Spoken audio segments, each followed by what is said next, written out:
No? Yes, we're Cool. live now. Awesome. Hi guys, welcome to BLA 2020. We're gonna start in about 2 minutes. We're gonna wait for a few people to join, but this is Zach. You can see he's from Mintable.app.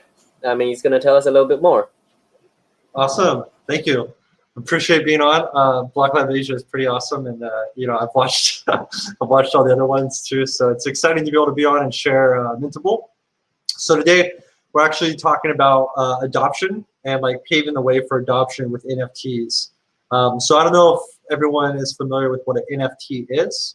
It's a non-fungible token, right? And so what that means is non-fungible in the sense of it's different than a ERC20, which is a token that you like buy and trade, on like Binance or some exchange. These tokens are very similar to baseball cards or Pokemon cards, right? They're like a trading card. And what it is a digital item that lives on the blockchain. And they're non-fungible, which means you can't exchange them for a fixed value. There's no set exchange rate. Right, and so Mintable is a platform for these digital items. It allows for people to create digital items. So if you make artwork, or if you have a PDF, or if say you want to turn this, this show into an actual item on the blockchain and sell it, then you can do that using Mintable. And then the marketplace is we call it a next generation NFT marketplace. And we do that because what we have now, and this is what I'm going to talk about a little bit with adoption, for marketplaces are very convoluted. They're not very easy to use. They're kind of a mix of like a crypto exchange like Binance with something that is similar to maybe like a really bad e-commerce platform. And so this is one of the problems why NFTs are still fairly untapped in terms of the market space and the amount of people using them, is because there's convolution within the space. But our marketplace is different. We call it a next generation marketplace because we try to make it very similar to marketplaces that you use every day, like Amazon or Lazada or eBay or Etsy. In fact, when we designed it, we had all of those open, and we were like taking things from each one and saying, hey, this has worked for 10 years, and they've got hundreds of millions of people using them. So let's copy that and mix this with blockchain. And so that's what we did. And so I'll talk a little bit more about Mintable later, and I'll kind of show off the marketplace and the whole flexibility of what we offer, as well as our DAO, and we'll go over that. But for now, I kind of want to talk about how the adoption of NFTs has kind of struggled over the last 3 years. So NFTs came out in 2017, right? They started with something called CryptoPunks, which is this digital item. It's a token, and it's a avatar. And people were buying these avatars fairly cheap when they came out, but they're forever. They're on the blockchain, so they're never going to change. And because there's a limited amount and they're forever, they ended up becoming a collectible item, right? And that's what most NFTs are, is a collectible item, kind of like a baseball card, right? And so that's when it started in 2017, and then later that year, there's a game came out called CryptoKitties. I'm sure a lot of people know about CryptoKitties. It's like a game where you have cats that are items as well, and you breed these cats. This started in 2017. This was the beginning of NFTs. Now it's 3 years later, and the numbers that we have now is kind of, it's okay, but it's subpar for the potential of what an NFT can do. So on Ethereum, roughly the number of NFT users are about 100,000, right? There's anywhere from 1 million to 2 million active Ethereum users, but only 100,000 of them. And it's hard to get a figure on this, but it's roughly 100,000 to a $250,000, so 250,000, somewhere in that range of NFT users. And this is like 10% of all the users on Ethereum are using NFTs, which is pretty low, right? If you think about how many people are using ERC20s, like normal coins that you're trading, this is like almost everyone, like 90%, right? Probably even higher than that. And so we got to ask ourselves, why is there only 10% of people using NFTs? Some people that are new to NFTs that don't really understand it, that they see like crypto art, which is like these art items that are being traded, which is the main volume of activity right now. And they look at that and they go, well, that doesn't apply to me. I don't want to spend, 17 Ether, which is like, tens of thousands of dollars on an image. And that kind of makes sense in some regards, but it also doesn't make much sense because there's a lot more potential to what an NFT can be and what NFTs are used for. So if we look at what they could be and what they're used for, we have things like property deeds. So it's like the ownership of a house could be a non-fungible token, right? It could be a digital item that you have in your wallet that you can use as verifiable proof that I'm the owner of this house or this asset. Like, maybe it's a deed for a gold coin, right? You have a certificate of authenticity. And this NFT can act as a ownership token in the sense of saying, here is the certificate of authority saying that this is like authentic, this is real gold, this has been certified, and then here's also the verifiable proof that I am the owner of this. And if you move outside of assets of ownership, there's other things like voting. You can use NFTs as a means of voting in something like an election or something like our DAO, right? Our DAO uses NFTs for voting. Completely outside of this, there's a whole range of other things like insurance. People can use NFTs for insurance where you can make a claim and have your insurance policy as an actual NFT in your wallet, right? We've seen this on some DeFi platforms. They offer a tokenized form of insurance, which comes in the form of an NFT, a non-fungible token. So you have this wide range of possibilities of what an NFT can be, but yet we only see collectibles right now. And there's a few reasons for this, and this is the problem with why we only have 10% of people using NFTs in the crypto space, is because first there's, if you look at like an ERC20 exchange, there's hundreds of exchanges to trade tokens. You have Binance, Huobi, Bittrex, Coinbase, right? And there's literally hundreds of them. There are thousands actually. And with NFTs, there's like 6, maybe 7, right? And it depends on your classification. Some of them are limited to only artwork. They're closed. Anyone can buy, but not everyone can sell. So when you look at actual open marketplaces, there's even less. There's 3. There's OpenSea, there's Mintable, and then there's Rarible, right? And Rarible is also debatable on open. It's mainly for art, so it's not really open. But OpenSea and Mintable are the only places that you can sell any NFT, whether it's insurance, whether it's a property deed or artwork or a game item, collectible, domain names, whatever.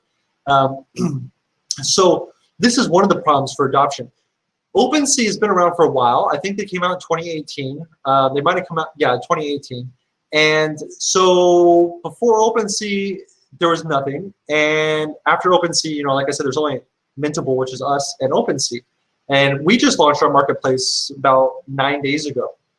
So there's not a lot of flexibility in terms of being able to, buy, trade, and invest or collect these items. And that's one of the problems. So we're trying to solve this by providing a really flexible and familiar marketplace. When we talk about OpenSea, one of the issues is the fact that I just saw the comment, Mintable is best, Rarible is terrible. It does rhyme. So thank you. But one of the problems with OpenSea is it's like a mix of a crypto exchange where you have graphs for non-fungible items, which I don't think makes a lot of sense. You're just seeing price history, and it doesn't need to be in a graph, and it kind of makes things complicated. But NFTs are supposed to target everyone, right? NFTs were supposed to be the killer use case back in 2018 when we thought about games using items in their game as a token, right? And this is a big use case, but it's also low-hanging fruit.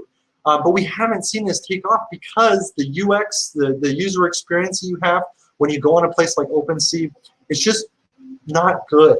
What an NFT is an e-commerce transaction. When you trade an NFT, it's like buying some collectible on eBay, or it's like buying a painting on Amazon. Maybe it's not like an authentic painting, but just to decorate your house. It's an e-commerce transaction, but these marketplaces are not using e-commerce principles. They're not using like things that have been tested and used since like 2000, right? Like the way that Amazon works, the way that eBay works, the way that Lazada works is completely separate than what we have on like OpenSea, right? And so at Mintable, we try to make this. We try to make Lazada, Amazon, eBay, and combine it into blockchain items and NFTs. We think we did a really good job. And I'll actually go through and kind of show what we've done and kind of show off the marketplace. My computer is a little slow, so right now I need to restart it. But so if it's a little laggy, it's my computer. So this is Mintable, right? This is our homepage. These are some of the items that you can see for sale. This is just general to get you to click through and click on something. But when we go and browse the marketplace, what we're looking at here is, everyone should be kind of familiar with what they see here, right? This is, a normal browsing experience for any e-commerce platform. You have your items. Maybe I'm interested in art, just like if you're on Lazada, maybe you only want shoes, or if you're on Amazon, maybe you only want electronics, right? So I'm looking at art now, and this Transcendence is a drop that we just did with an artist yesterday. It's really cool, and transparency is also the other item in the drop. And so this is artwork that is a token on the blockchain. When you buy this, you have ownership of this. And that ownership allows for you not only to get the image, because a lot of people say, oh, I can just right-click and copy and paste this image, and then why would I want to spend the 0.17 Ether to own it? But you're actually getting the ownership, like a certificate of authenticity in your wallet that says that I am the actual owner. There's only so many of these items out there. They're limited in supply, and I have it and I own it and I can resell it. Now, someone can save this image and they can make a new NFT and sell it, right? And that's a fake. Just like I can make a Louis Vuitton bag and I can sell it as Louis Vuitton, or I can buy some from China and sell them, but they're fakes, right? People can tell that they're fakes, they don't have a high value, and there's no certificate that goes with them. So you're actually buying ownership of an item that's limited when you buy artwork.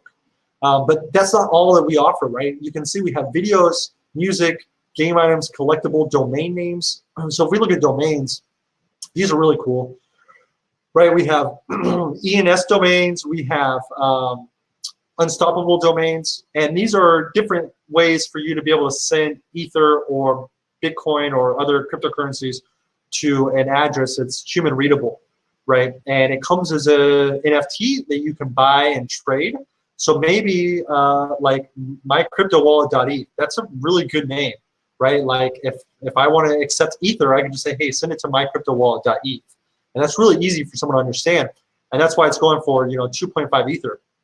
And then I can buy this, and next week I can sell it for maybe 5 Ether, right? You can trade these assets and make a profit, just like you would from trading normal tokens. But instead, these are collectible items. So you can tell that maybe mycryptowallet.eth is more valuable than, say, authorizations.crypto, right? And so maybe I think that, and so I'm going to buy this to resell it. And these are just domain names. We can look at some other things like videos. And so what's really cool with Mintable that you don't have on any other marketplace is that the NFT actually has a private lockable file, which means only the person that owns the NFT in their wallet can access this file. And so this is from Natural Warp, and Natural Warp's a really cool artist, and this is a seamless like 4K video, right? And when it comes to artwork, on other marketplaces, they limit the size of your artwork, which is kind of weird, right? Because it's artwork, you don't want to limit the creativity of the person creating this stuff, but they limit it to something really absurd, like 50 megabytes, right? And so it lets you, it stops you from doing things like doing a 4K seamless video loop, right? Which is actually 1.2 gigabytes. But on Mintable, you can do this. And so you can upload something like a preview image, and this preview image, I can download it, but it's not the full frame rate, it's not the 30 FPS, it's not the 1.2 gigabyte file. The only way I can access that is if I actually buy this item. And once the NFT is in my wallet, I can download that 1.2 gigabyte file. And when I do that, I'm the only person that can access that file. If I transfer it to you or someone else, or if I resell it, I can no longer access this file, and the new person can, right? And so this is really cool, right? Like if I buy this, I get the copyright, which is another thing that we do that other marketplaces don't do, which is really cool because it means that maybe I'm a YouTube creator and I want to use this in my YouTube channel, and I don't want to worry about having any copyright issues. So if I buy this, I have a verifiable proof on the blockchain that I have bought this item. I have the rights to use this video. And that's something really cool that other people don't do, other marketplaces don't do. And that's really important. Another thing that, if we look at this and we look at Amazon, like side by side, they look really familiar. If you look at other marketplaces like Rarible or OpenSea, they don't look like this at all. They're really weird. Like you're never gonna see an e-commerce platform that looks like that.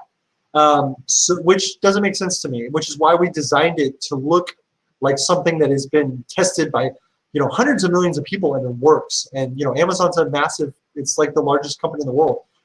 So obviously what they're doing works. And so we try to mimic this so that people are familiar when they're using our platform, which allows for more people in the NFT space, which drives adoption, right? When someone that's new to NFTs goes to OpenSea, they get confused, they don't know what they're looking at, they don't understand it, they don't come back. They don't buy an item, they don't make their own NFTs, right? And so this is one of the problems with adoption. If I want to buy this, it's super easy. I connect my wallet, right? Boom, it's connected. I'm not going to, I don't want to share my wallet info. But I go through, I submit the transaction, and then, boom, it's just like that. This is kind of the killer use case for NFTs is having a usable marketplace that makes sense, right? You can see I can submit my transaction right here, and then I just canceled it. But if I was going to submit it, I'd be able to do so, and then I can have access to this in my wallet. One of the things is, in order for us to get this adoption, we have to have something that's usable, familiar, and like not confusing. So this is for buying an NFT, but if you're a creator, or if you don't even have to be a creator, maybe you just have content that you want to sell and tokenize, you can do that using Mintable. And it's just like when you sell something on Lazada or on Etsy, you have a store, right? I have the category of item, it's it's music. Maybe I'm a musician, and I can go through and I can put my music, right? And I can fill out all this information, which again, this is something that you don't have on other marketplaces. Other marketplaces don't have the ability to add titles and subtitles and tags where I can say this is rap and this is a rare album, right? You can't do this on other marketplaces, which doesn't make sense. And the biggest thing is you can't add descriptions to sell your content. If I want to explain to you why this is valuable and why you should buy this NFT, you can do that here. But no other marketplace lets you do that, which just, again, it's a bad experience for users. It's completely opposite of what you have on an e-commerce platform. And this is what hinders the adoption that we've had for the last 3 years, is because there's just no way for you to stand out when you're selling your NFT. Anyways, I go through, I fill out this information, I upload some cool images, I put a private file attached to it, I put the price that I'm going to sell it at, and I sell it. And it's listed for sale, and people can go buy it anywhere in the world. They can see it, browse it, buy it, access the private file behind it. And this is, this is what an NFT marketplace should be. A very easy experience, something very familiar. And if you notice, the only blockchain stuff is this. And it doesn't make you, you don't have to know any of what this is. It's just displaying it for your convenience if you know what it is. But there's no blockchain stuff here, right? The most is you actually submit a transaction in your wallet. That's the biggest blockchain roadblock that we have on Mintable, is that you need a wallet and you need ETH. But there's really no way to get around that. We're actually looking at accepting credit card for all this, and that'll come later down in our roadmap. But we try to take all the blockchain stuff and put it away to the side so you don't have to worry about that. And that's another important aspect for adoption and increasing adoption. Finally, one of the last things I want to touch on is our DAO, right? So at Mintable, we said that we're never going to have a ICO. We're never going to do an ERC20 token. because we just don't need one for a marketplace, right? It's just another step that stops adoption. But we wanted to be, community governed. We wanted the community to be able to decide the future of the platform, to decide the updates that we're doing, to be able to have a stake in everything about Mintable. So we wanted to do a DAO, and we said, how can we make a DAO, and how can we design a DAO that doesn't have a token? Well, the problem here is every DAO has a token. It has its own ERC20 token. Compound, Uniswap, and every other DAO. Like even Rarible, which Rarible's not actually a DAO. They don't have a DAO smart contract, but they have a token that they use for governance. And we don't want to have a token. So I went to work. It took me a few months, and we designed a new type of smart contract DAO. And a DAO is a decentralized autonomous organization. So it's a smart contract that runs some sort of organization. So in this case, Mintable. And we designed it to take NFTs so that there was no ICO, there's no ERC20 token, and it runs completely on NFTs. Because we're an NFT platform, this makes sense. We shouldn't have an ERC20. But one of the problems with ERC20s and DAOs is people buy this as an investment. And when they do that, they have problems with market manipulation, where they wake up one day, the team is rug pulled, or one of the VCs that have invested have dumped millions of coins in the market, and that tanks the price. But when you use NFTs, that doesn't happen, because the nature of NFTs, you can see here, I have 5 million mints, right? Because I'm the CEO of Mintable, so there's only 10 million mints in circulation, and we have 50% of those to prevent a malicious takeover, right? So if I wanted to dump my tokens, and say I wanted to dump an exit scam, which you can't actually do in this setup with the NFT DAO, you can't do that. But let's just, and I also wouldn't, but let's say I wanted to, right? And I wanted to sell this. Well, guess what? That's one NFT. If you go to the marketplace, you're only going to see one NFT with 5 million votes on it. And if someone buys that, it doesn't affect the price of the other NFTs. If you had 2 NFTs for sale, one of them is mine, and I'm selling all these votes, and someone else is just selling maybe 1,000 votes, the price isn't, there's no order book. So the price doesn't just plummet if someone sells a massive amount of these votes. So you're protected from market manipulation, and you're protected from bad actors when you have a DAO that runs off of NFTs. You also remove the moon boys, the people that are only speculating on the price. They don't care about governing the actual DAO. And so you have a healthier ecosystem when you run a DAO based off of NFTs. So this is something that I think that a lot of projects are going to actually change their DAO from a ERC20 DAO to an NFT DAO. Because when you do this, there's just a ton of benefits, and there's very little downside to doing it this way. So, with our DAO, every time you buy or sell an NFT on Mintable, you get votes called mints, right? And you earn these votes, and they allow you to vote and govern the platform, right? So if I want to make a proposal, I can go through and I can say that, this is a community proposal. Here's what I think about it. Here's all the information about it.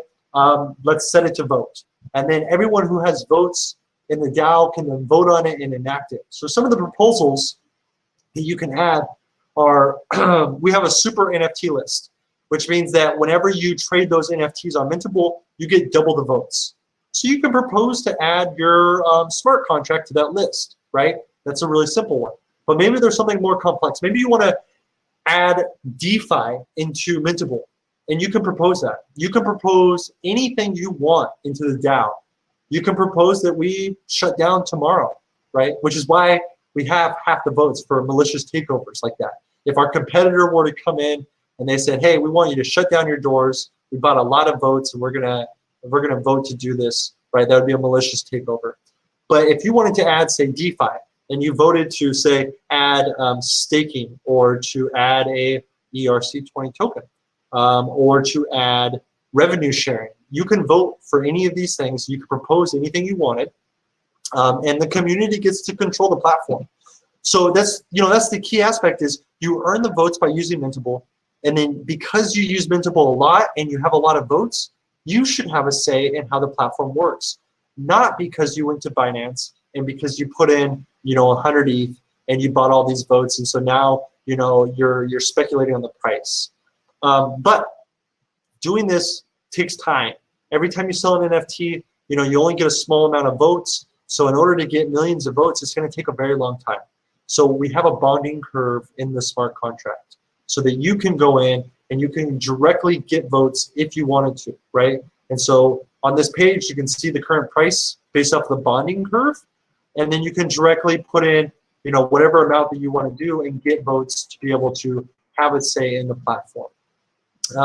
But the thing is this is not speculating. This is not like investing in the sense of I'm going to wait for the price to skyrocket, right? Because NFTs don't work that way. The price may skyrocket, and maybe actually the price tanks, but you can still sell your NFT to someone for 5 times whatever you bought them for because of the way that NFTs work. So speculation on NFTs is different than speculating on ERC20s. And so they're two completely separate things, and what we built here is not something that you're going to find speculators on that are dumping tokens and buying tokens in a hype and doing pump and dumps and things like that. It just doesn't work that way. And that's one of the reasons why we really like the NFT DAO, is because it's made for governance, it's made for controlling our platform, and it's made for actual, decentralized community governance, not something else.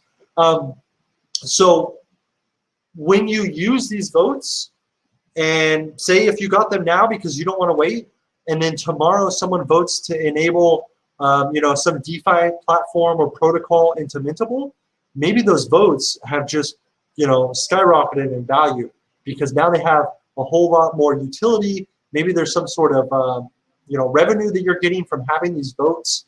So there's a ton of potential with doing a DAO that is completely governed by the community, right? If they propose something that's really awesome, then it could increase the value of these votes that people have, or maybe they vote something really bad, right?